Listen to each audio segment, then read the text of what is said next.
ಮುಖ್ಯಮಂತ್ರಿ ಸಿದ್ದರಾಮಯ್ಯನವರು ಆಗಮಿಸಿದ್ದಾರೆ. ನಾವೆಲ್ಲರೂ ಸಹ ಅವರಿಗೆ ಸ್ವಾಗತವನ್ನು ಕೋರೋಣ.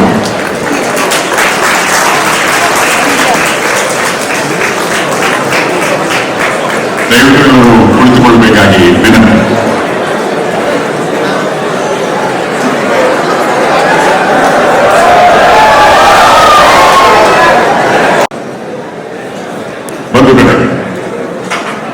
ಹುಲ್ಲಕೋಟಿ ಹುಲಿ ಎಂದು ಕರೆಯಿಸಿಕೊಂಡ ಕೆಎಚ್ ಪಾಟೀಲರು ಸಹಕಾರ ಮತ್ತು ರಾಜಕೀಯ ಕ್ಷೇತ್ರಕ್ಕೆ ಒಬ್ಬ ಮಾದರಿ ವ್ಯಕ್ತಿಯಾಗಿದ್ದರು. ರಚನಾತ್ಮಕ ಕೆಲಸಗಳ ಮೂಲಕ ಗುರುತಿಸಿಕೊಂಡು ಹಳ್ಳಿಯಿಂದ ದಿಲ್ಲಿಯವರೆಗೆ ರಾಜಕೀಯ ಕ್ಷೇತ್ರದಲ್ಲಿ ಹಂತ ಹಂತವಾಗಿ ಬೆಳೆಯುತ್ತಾ ತಮಗೆ ದೊರೆತ ರಾಜಕೀಯ ಅಧಿಕಾರವನ್ನ ಜನಹಿತಕ್ಕಾಗಿ ಬಳಸಿಕೊಂಡಂತಹ ಅಪರೂಪದ ಅನನ್ಯ ನಾಯಕರು ಅವರು. ತಮಗೆಲ್ಲರಿಗೂ ಕೆಎಚ್ ಪಾಟೀಲ್ ಶಿಕ್ಷಣ ಸಂಸ್ಥೆಗಳು, ಬೆಂಗಳೂರು ನಗರದ ಸಹಕಾರಿ ಸಂಸ್ಥೆಗಳು ಹಾಗೂ ಕೆಎಚ್ ಪಾಟೀಲರ ಅಭಿಮಾನಿ ಬಳಗದ ಪರವಾಗಿ ನಾನು ಶಂಕರ್ ಪ್ರಕಾಶ್, ಸಹಕಾರಿ ರಂಗದ ಭೀಷ್ಮ, ನಾಡು ಮೆಚ್ಚಿದ ನಾಯಕ ಶ್ರೀ ಕೆಎಚ್ ಪಾಟೀಲರ 101ನೇ ಜಯಂತ್ಯೋತ್ಸವ ಸಮಾರಂಭಕ್ಕೆ ಆದರದ ಹೃತ್ಪೂರ್ವಕ ಸ್ವಾಗತವನ್ನು ಕೊಡ್ತಾ ಇದ್ದೀನಿ. ತಮಗೆಲ್ಲರಿಗೂ ಸ್ವಾಗತ, ಸುಸ್ವಾಗತ. ಬಂಧುಗಳೇ, ಕಾರ್ಯಕ್ರಮದ ಆರಂಭದಲ್ಲಿ ಪ್ರಾರ್ಥನೆ. ಸಾಮಾನ್ಯ ವ್ಯಕ್ತಿ ಒಂದು ಫೋನ್ ಅನ್ನು ಮಾಡಿದಾಗ ಕೂಡಲೇ ಅದಕ್ಕೆ ರೆಸ್ಪಾಂಡ್ ಮಾಡ್ತಾರೆ. ಸೊ ಹಾಗೆ ಎಲ್ಲ ಸಚಿವರು ಕೂಡ ಹಾಗೇನೆ ಮಾಡಿದ್ರೆ ಅದು ಬಹಳಷ್ಟು ಪ್ರಯೋಜನ ಆಗುತ್ತೆ ಅಂತ ಹೇಳಿ ನಾನು ಭಾವಿಸ್ತೇನೆ.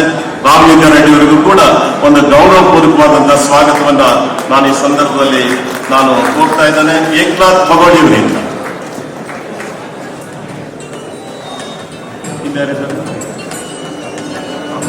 ನಮ್ಮ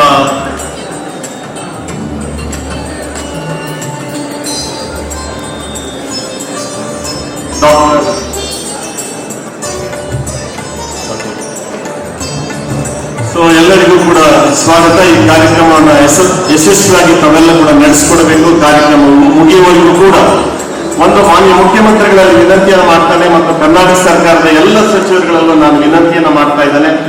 ಕೆಎಚ್ ಪಾಟೀಲ್ರು ಒಬ್ಬ ಅತ್ಯುತ್ತಮ ಆಡಳಿತಗಾರರಾಗಿ ತಮ್ಮ ಜವಾಬ್ದಾರಿಗಳನ್ನ ಅವರು ಪರಿಣಾಮಕಾರಿಯಾಗಿ ನಿರ್ವಹಿಸಿದ್ದಾರೆ. ಅದರಲ್ಲೂ ಕೂಡ ವಿಶೇಷವಾಗಿ ರೈತರ ಪರವಾಗಿ ಮತ್ತು ಸಹಕಾರಿ ಕ್ಷೇತ್ರದಲ್ಲಿ ಇತಿಹಾಸದ ಪುಟಗಳಲ್ಲಿ ಇತಿಹಾಸವನ್ನ ಕೆಎಚ್ ಪಾಟೀಲ್ ನಿರ್ಮಾಣ ಮಾಡಿದ್ದಾರೆ. ಹಾಗಾಗಿ ಮುಖ್ಯಮಂತ್ರಿಗಳಲ್ಲಿ ಎಲ್ಲ ನಮ್ಮ ಸಂಘಟನೆಗಳ ಪರವಾಗಿ ಸಹಕಾರಿ ಕ್ಷೇತ್ರದ ಎಲ್ಲ ಗಣ್ಯರ ಪರವಾಗಿ ನಾನು ವಿನಂತಿಯನ್ನ ಮಾಡ್ತಾ ಇದ್ದೇನೆ. ಕೆಎಚ್ ಪಾಟೀಲ್ ಹೆಸರಿನಲ್ಲಿ ರಾಜ್ಯ ಪ್ರಶಸ್ತಿಯನ್ನ ಸಹಕಾರಿ ಕ್ಷೇತ್ರದಲ್ಲಿ ಅಥವಾ ಕೃಷಿ ಕ್ಷೇತ್ರದಲ್ಲಿ ದಯಮಾಡಿ ಸರ್ಕಾರದ ಪರವಾಗಿ ಘೋಷಣೆಯನ್ನು ಮಾಡಬೇಕು, ಅದಕ್ಕೆ ಕ್ರಮಗಳನ್ನು ತೆಗೆದುಕೊಳ್ಬೇಕು ಅಂತ ಹೇಳಿ ತಮ್ಮಲ್ಲಿ ವಿನಂತಿಯನ್ನು ಮಾಡ್ತೇನೆ. ಆ ಕೆಲಸವನ್ನು ಮಾಡಿಕೊಡ್ಬೇಕು ಅಂತ ಹೇಳಿ ತಮ್ಮ ವಂದನೆಗಳನ್ನು ಹೇಳ್ತಾ ಎಲ್ಲರಿಗೂ ಕೂಡ ವಂದಿಸ್ತಾ ನನ್ನ ಮಾತನ್ನು ಮುಗಿಸ್ತೇನೆ. ನಮಸ್ಕಾರ. ವಿಧಾನಸಭೆಯ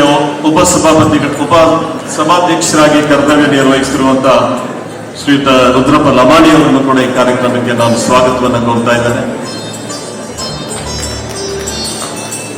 ಜಯಸಿಂಹ ಬ್ರಾಹ್ಮಣರ ಸಮುದಾಯದ ಅಧ್ಯಕ್ಷರು,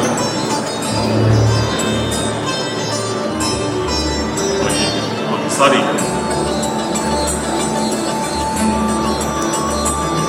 ಹೇಳ್ತೇನೆ, ತಿಮ್ಮಪ್ಪ ಬಂದಿಯಾರ ಇಲ್ಲ,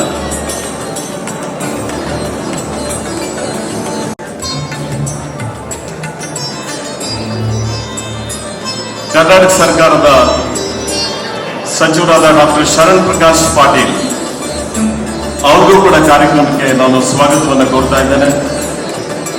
ಜಗಪ್ನವರಿಂದ, ಶ್ರೀಯುತ ಜಗಪ್ನವರಿಂದ NS ಬೋಸರಾಜ್ ಅವರನ್ನು ಕೂಡ ಈ ಕಾರ್ಯಕ್ರಮಕ್ಕೆ ನಾನು ಸ್ವಾಗತವನ್ನು ಕೋರ್ತಾ ಇದ್ದೇನೆ. ಶ್ರೀಯುತ ಶಶಿಕಾಂತ್ ಅವರಿಂದ,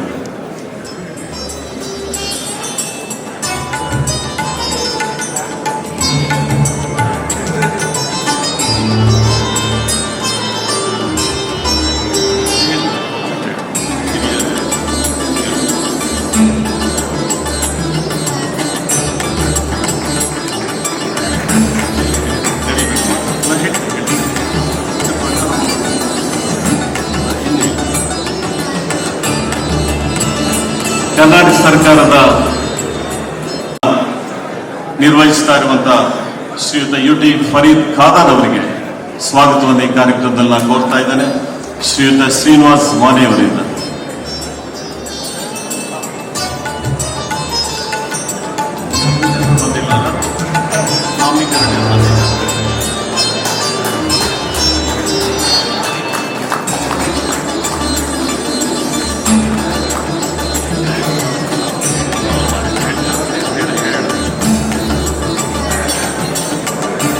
ಕರ್ನಾಟಕ ಶ್ರೀಯುತ ಕೋಮರೆಡ್ಡಿ ಅವರು ಹೇಳಿದ್ದೇನೆ. ಅಲ್ಲಮ್ಮ ಪ್ರಭು ಪಾಟೀಲ್ ಹೇಳಿದ್ದೇನೆ, ಅವ್ರು ವೆಲ್ಕಮ್ ಮಾಡಿ.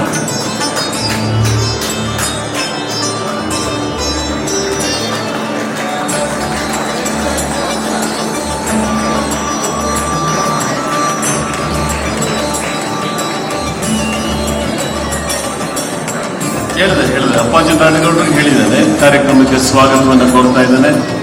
ಶ್ರೀಯುತ ಅಪ್ಪಾಜಿ ನಾಡಗೌಡರೆ ದಯಮಾಡಿ ಬನ್ನಿ. ಅಪ್ಪಾಜಿ ನಾಡಗೌಡ್ರೆ ಬನ್ನಿ, ಮೇಲೆ ಬನ್ನಿ. ದೀಪವನ್ನು ಬೆಳಗಿಸುವುದರ ಮೂಲಕ ಕಾರ್ಯಕ್ರಮದ ಸಾಂಪ್ರದಾಯಿಕ ಉದ್ಘಾಟನೆ. ಬಂಧುಗಳೇ, ಗದಗ ಜಿಲ್ಲೆ ಹುಲಕೋಟೆಯಲ್ಲಿ ಮಾರ್ಚ್ 16, 1925 ಜನಿಸಿದಂತಹ KH ಪಾಟೀಲರು ಪ್ರಾಥಮಿಕ ಮತ್ತು ಮಾಧ್ಯಮಿಕ ಶಿಕ್ಷಣವನ್ನು ಮುಗಿಸಿ ಲೋಕ ಕಾರ್ಯಕ್ಕೆ ಪದಾರ್ಪಣೆ ಮಾಡಿ ಚಲೇ ಚಾವ್ ಚಳವಳಿಯಲ್ಲಿ ಧುಮುಕಿದ್ರು. ವಿಶೇಷವಾಗಿ ರೈತರ ಪಕ್ಷಪಾತಿಯಾಗಿ ಸಾಲು ಸಾಲಾಗಿ ಸಂಘ ಸಂಸ್ಥೆಗಳನ್ನು ಕಟ್ಟಿ ಗ್ರಾಮೀಣ ಪ್ರದೇಶದ ಜನರ ಅಭ್ಯುದಯಕ್ಕೆ ಶ್ರಮಿಸಿದರು.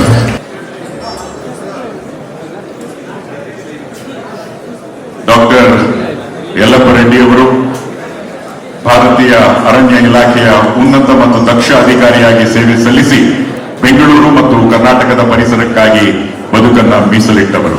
ಹಾಗೇನೆ ಶ್ರೀ BS ಪರಮಶಿವಯ್ಯ ಅವರು ವ್ಯವಸಾಯ, ಸಹಕಾರಿ ಕ್ಷೇತ್ರ, ಸಮಾಜ ಮತ್ತು ಶಿಕ್ಷಣ ಕ್ಷೇತ್ರದಲ್ಲಿ ಕರ್ನಾಟಕದಿಂದ ಅಪಾರ ಸೇವೆಯನ್ನು ಗೆದ್ದಿದ್ದಾರೆ. ಇವರೆಲ್ಲರಿಗೂ ಸಹ ಈ ದಿನ ಪ್ರಶಸ್ತಿಯನ್ನು ನೀಡಿ ಗೌರವಿಸಲಾಗ್ತಾ ಇದೆ. ಬಂಧುಗಳೇ, ನಿಮ್ಗೆಲ್ಲ ಗೊತ್ತಿರೋ ಹಾಗೆ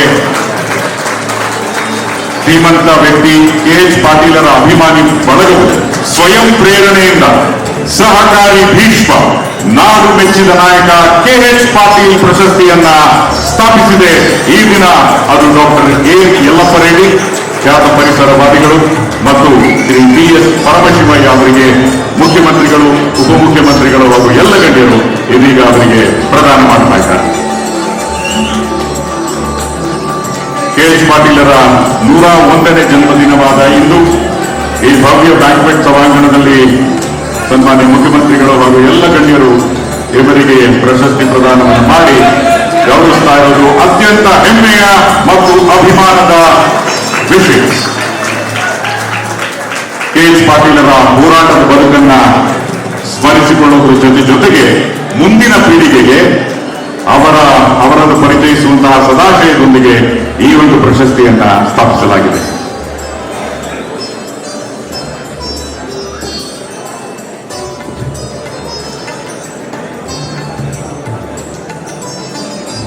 ಪ್ರಶಸ್ತಿಯನ್ನು ಸ್ವೀಕರಿಸಿದಂತಹ ಡಾಕ್ಟರ್ ಯಲ್ಲಪ್ಪ ರೆಡ್ಡಿ ಹಾಗೂ ಪರಮಶಿವಯ್ಯ ಅವರಿಗೆ ಧನ್ಯವಾದಗಳು.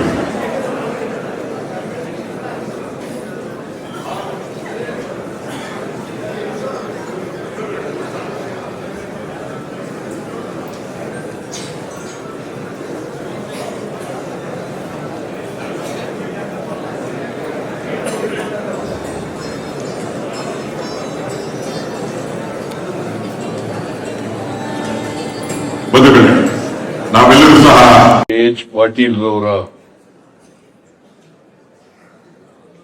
101ನೇ ಜನ್ಮ ದಿನೋತ್ಸವದ ಕಾರ್ಯಕ್ರಮದಲ್ಲಿ ಭಾಗವಹಿಸಿ ಈ ಸಮಾರಂಭದ ಅಧ್ಯಕ್ಷತೆ ವಹಿಸಿರ್ತಕ್ಕಂಥ ಮಾಜಿ ಮುಖ್ಯಮಂತ್ರಿಗಳಾದಂಥ ಶ್ರೀ ವೀರಪ್ಪ ಮೊಯ್ಲಿ ಅವರೇ, ವಿಧಾನ ಪರಿಷತ್ನಲ್ಲಿ ಸಭಾಪತಿಗಳಾದಂಥ ಶ್ರೀ ಬಸವರಾಜ್ ಹೊರಟ್ಟಿ ಅವರೇ, ವಿಧಾನಸಭೆಯ ಅಧ್ಯಕ್ಷರಾದಂಥ ಶ್ರೀ UT ಖಾದರ್ ಅವರೇ, ಈ ಸಮಾರಂಭದಲ್ಲಿ ಭಾಗವಹಿಸಿರ್ತಕ್ಕಂಥ ಎಲ್ಲ ಆತ್ಮೀಯ ಬಂಧುಗಳೇ, ತಾಯಂದಿರೇ, ಇತರ ಎಲ್ಲ ಸ್ನೇಹಿತರೇ, ಮಾಧ್ಯಮದ ಗೆಳೆಯರೇ, ನಾನು ಹೆಚ್ಚು ಹೊತ್ತು ಮಾತಾಡಲ್ಲ. ಕಾರಣ ಯಾಕಪ್ಪ ಅಂತಂದ್ರೆ ನಾನು ಇನ್ನೊಂದು ಕಾರ್ಯಕ್ರಮ ಇದೆ 8 ಗಂಟೆಗೆ, ಆ ಕಾರ್ಯಕ್ರಮಕ್ಕೆ ಹೋಗ್ಲೇಬೇಕಾಗಿರೋದ್ರಿಂದ ಅದಕ್ಕೆ ನಾನೇ ಮೊದಲೇ ಮಾತಾಡ್ತಾ ಇದ್ದೀನಿ. ಸಾಮಾನ್ಯವಾಗಿ ಯಾವುದೇ ಸಮಾರಂಭಗಳಲ್ಲಿ ಕೊನೆ ಭಾಷಣಕಾರ ನಾನು, ಆದ್ರೆ ಇವತ್ತು ಮೊದಲೇ ಮಾತಾಡ್ತಾ ಇದ್ದೀನಿ. ಇವತ್ತು KH ಪಾಟೀಲ್ ರವರ ಜನ್ಮದಿನ. ಅವರು 101 ವರ್ಷಗಳು ತುಂಬಿದವೆ ಈಗಾಗಲೇ. ಈಗ 101ನೇ ವರ್ಷದ ಜನ್ಮದಿನವನ್ನ ಆಚರಣೆ ಮಾಡ್ತಾ ಇದ್ದೇನೆ. KH ಪಾಟೀಲರು ಒಬ್ಬ ಅಪರೂಪದ ರಾಜಕಾರಣಿ ಅಂತಕ್ಕಂಥ ಮಾತುಗಳನ್ನ ಈ ಸಂದರ್ಭದಲ್ಲಿ ಹೇಳಲಿಕ್ಕೆ ಬಯಸ್ತಾ ಇದ್ದೇನೆ. ಒಂದು ಸಾಮಾನ್ಯ ಹಳ್ಳಿನ ಲುಕ್ಕಿ ಉಳ್ಕೋಟೆ, ಅವ್ರ ಪುತ್ರಿ ದೇವರ ಉಳ್ಕೋಟೆನ ಲುಕ್ಕಿ ಪಂಚಾಯಿತಿ ಸದಸ್ಯರಾಗಿ ರಾಜ್ಯದಲ್ಲಿ ಕಾಂಗ್ರೆಸ್ ಪಕ್ಷದ ಅಧ್ಯಕ್ಷರಾಗೂ ಕೂಡ ಇದ್ರು, ಆಮೇಲೆ ಸಚಿವರಾಗೂ ಕೂಡ ಇದ್ರು. ಎಲ್ಲಕ್ಕಿಂತ ಮುಖ್ಯವಾಗಿ ಅವರು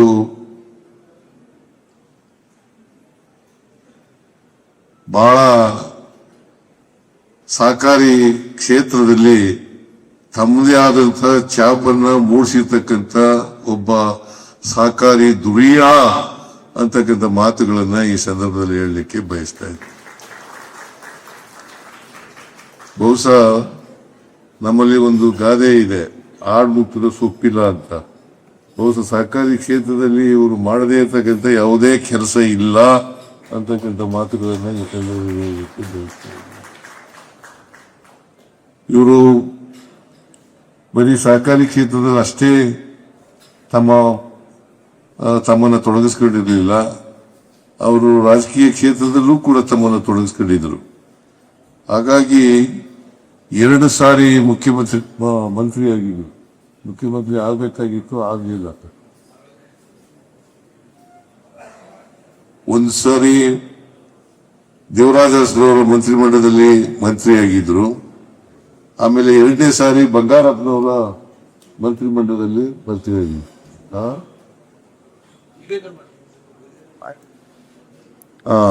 ಸಾರಿ ವೀರೇಂದ್ರ ಪಾಟೀಲ್ ಮಂತ್ರಿಮಂಡಲದಲ್ಲೂ ಕೂಡ ಮಂತ್ರಿಯಾಗಿದ್ರು. 3 ಬಾರಿ ಮಂತ್ರಿಯಾಗಿದ್ರು. ನನಗೆ ಒಮ್ಮೆನೂ ಕೂಡ ಆಗ ನಾನು ಕಾಂಗ್ರೆಸ್ ಪಾರ್ಟಿನಲ್ಲಿಲ್ಲ, ಅಫ್ಕೋರ್ಸ್ ಜನತಾದಳದಲ್ಲಿದ್ದೆ. ಹಾಗಾಗಿ ಇವರ ಸಂಪರ್ಕ ಸ್ವಲ್ಪ ಕಡಿಮೆನೆ ನನಗೆ, ಸತ್ಯ ಹೇಳಬೇಕಲ್ಲ.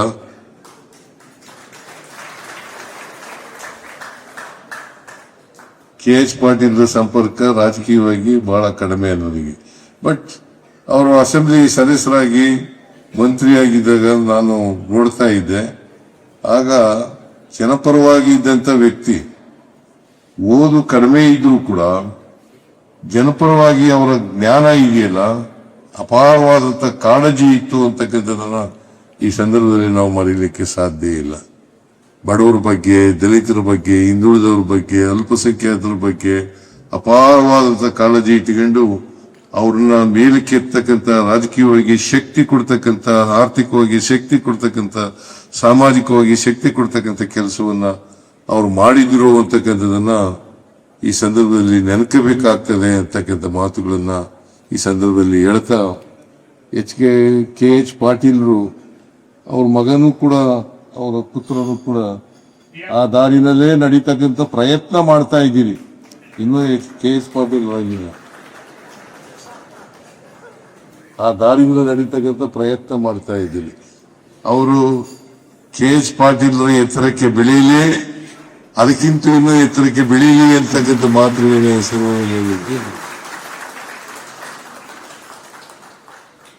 ನಾನು ಈಗಾಗಲೇ ಪ್ರಸ್ತಾಪ ಮಾಡದಂತೆ ಹೆಚ್ಚು ಮಾತಾಡ್ಲಿಕ್ಕೆ ಹೋಗಲ್ಲ.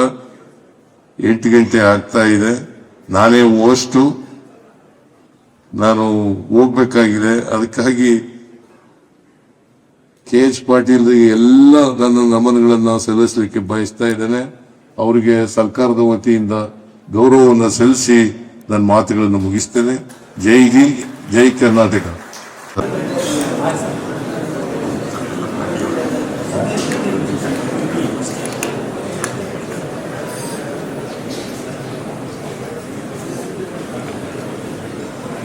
ಇಡೀ ಪ್ರಪಂಚಕ್ಕೆ ಗೊತ್ತಿಲ್ಲದೆ ಇರತಕ್ಕಂಥ ಕೆಲವು ಅಂಶಗಳೆಲ್ಲ, ಅದಕ್ಕೆ ನಾನು ಮಾನ್ಯ ಮುಖ್ಯಮಂತ್ರಿಗಳು ಕೇಳಿಕೊಂಡಾಗ ಅವರು ಒಪ್ಪಿದ್ದಾರೆ.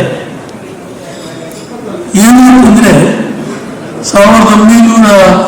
1976ರಲ್ಲಿ ಪ್ರಪಂಚದವರು ಅರಣ್ಯ ವೃಕ್ಷ ಪರಿಸರ ಅನ್ನೋದನ್ನು ಆಲೋಚನೆ ಮಾಡೋದಕ್ಕೆ ಮುಂಚೆನೇ 76ರಲ್ಲಿ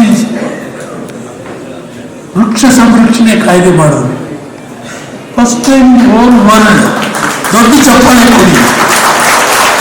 ಅದಕ್ಕೆ ಮುಖ್ಯ ಕಾರಣಗಳು ದೇವರಾಜರು KH ಪಾಟೀಲ್. ಹೊರಗಡೆ ಇನ್ನು ಸ್ಟಾಕ್ಹೋಮ್ ಕಾನ್ಫರೆನ್ಸ್ ಆಗಿರಲಿಲ್ಲ. ಸ್ಟಾಕ್ಹೋಮ್ ಕಾನ್ಫರೆನ್ಸ್ ಆಗೋದಕ್ಕೆ 76ರಲ್ಲಿ ವೃಕ್ಷ ಸಂರಕ್ಷಣೆ ಕಾಯ್ದೆ ಮಾಡೋದು. ಆ ಕಾಯ್ದೆ ಮಾಡಿಲ್ಲ ಅಂತಂದ್ರೆ ಇವತ್ತು ಕರ್ನಾಟಕ ಅರ್ಧ ಡೆಸರ್ಟ್ ಆಗ್ತಿತ್ತು ಸರ್. ಅವರು ಕಾಯ್ದೆ ಮಾಡಿಲ್ಲ ಅಂತಂದ್ರೆ ಏನೇನು ಗೊತ್ತಿಲ್ಲ. KH ಪಾಟೀಲ್ ಏನೇನು ಗೊತ್ತಿಲ್ಲ ಸರ್. ಏನೋ ಸುಡೋದಕ್ಕೂ ಮರ ಇದ್ದಂಗೆ ಆಗುತ್ತೆ. ಮರಗಳನ್ನು ಸಂರಕ್ಷಣೆ ಮಾಡಿಲ್ಲ ಅಂತ ವೃಕ್ಷ ಕಾಯ್ದೆ ನೀವು ಮಾಡಿಲ್ಲ ಅಂತಂದರೆ ಏನೋ ಸುಡೋದಕ್ಕೂ ಕೂಡ ಒಂದು ಮರ ಇದ್ದಂಗೆ ಆಗುತ್ತೆ ಅಂತ ಹೇಳಿ. ಎರಡನೇದು ಏನು ಮಾಡಿದ್ರೆ ಅದ್ಭುತವಾದಂಥ ಕೆಲಸ